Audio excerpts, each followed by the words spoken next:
Hey guys, Laura coming back at you from Nashville in the Omni Hotel for Country Radio Seminar Week. Boy, that is a mouthful. I am joined by the incomparable Sundance Head. How are you? Hello, everybody. Good. Thanks for having me. No, I'm glad I'm so glad you're here, and I could probably spend an hour talking to you about things. Although I can't be greedy, I have to share him with the other media that needs to talk to him. You have a lot of stuff going on right now.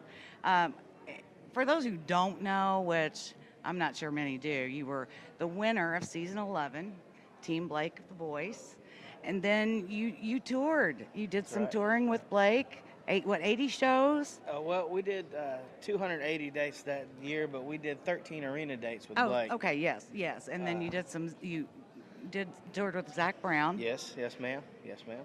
So you have just been you've been super busy. And then you have a lot of shows coming up this year already. Yes, ma'am. Like I said, we did 280 dates. Some were, we were headlining some also ourselves. So we were in a van at the latter part of the year, but before that, we were in a bus and we traded it in.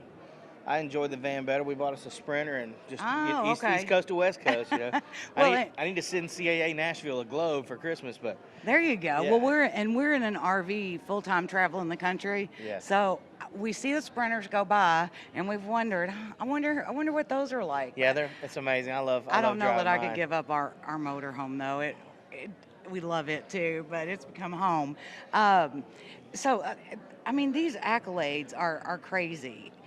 Your hometown, Porter, Texas, Yes, ma'am. 3 number one on the Texas music charts. Yes, ma'am. That was prior to going to The Voice. The reason we were successful back in Texas playing music and making a living, being able to pay bills. I felt like that we'd made it there, but we wanted to reach a national audience, and so the quickest way we could figure out how to do that was, of course, through social media and Right. go on The Voice and see, if we could pick up a prominent booking agent. And but you have a great following too. Yes, ma'am. I mean, we've been working for a good 10 years back in Texas. So people that think, the minute that you go on The Voice and you get all these fans, it doesn't make you an overnight success. No, and I'm still not a success by any means. You realize that every time, you see the top of a mountain and you strive to get there, and once you get there, you realize there's another mountain, and it's always a constant climb. So Right. there's never like a pinnacle, I don't believe, and so. So did you learn some of that work ethic from your dad, who was? Yeah, I did. I grew up in the music business, and I seen everything my dad did wrong, and I tried to avoid music the best I could. I gave up on music, but music never gave up on me. It's like a drug, and so now I'm back, and I'm here in Nashville for the first time, and at 40 years old, I'm the new old guy in town.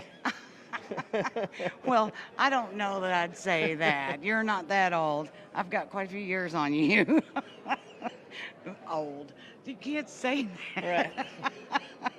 Right. And you, okay, so your song, what's your, because I'm going back and forth here between two songs. Sure. Your favorite on the album. And I watched a lot of the videos on your social media. What's your favorite song on the album right now? And by the way, the album is Stained Glass and Neon. I want to make sure I Right. didn't That's get right. that That's wrong. correct. Stained Glass and Neon with Leave Her Wild, the lead single. Yes, ma'am. Yes. But that one's not your favorite, at least a couple days ago. No. My favorite song is Working on That, and I'm hoping that's our next single.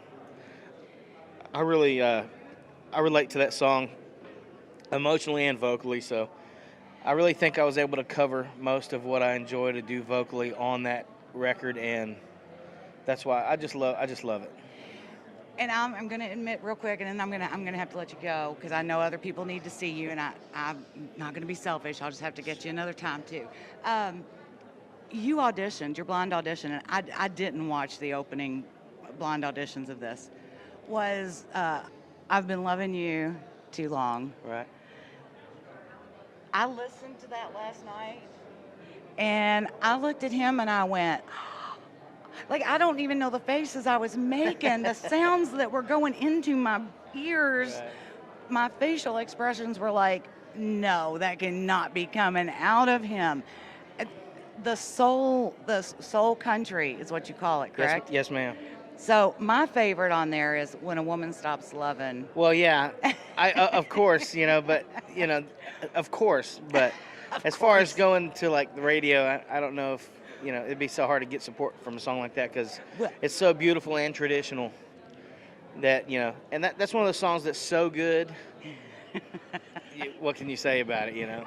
that it is so good and it's my favorite on the album. Right. But the album is great. And you all, where can everybody find you on social media? Just go to social media, type in Sundance Head, look for the blue check. You'll see more things than you need to. You can hit me up. I have 2 hashtags, tall and handsome or big sexy. They both go straight to me. I do handle all my social media, so reach out to me, say hello, and make sure you tell everyone that you saw me and I was very good looking. Make sure you check him out. I'm so glad you had some time to spend with us today. And we'll put up all the links too, in case he just confused you with all of his stuff over here. That's I mean, it. they're going to be looking up Big Sexy Sundance Head now. That'll work. Big sexy. Hashtag. There I am. Thanks, guys. Bye.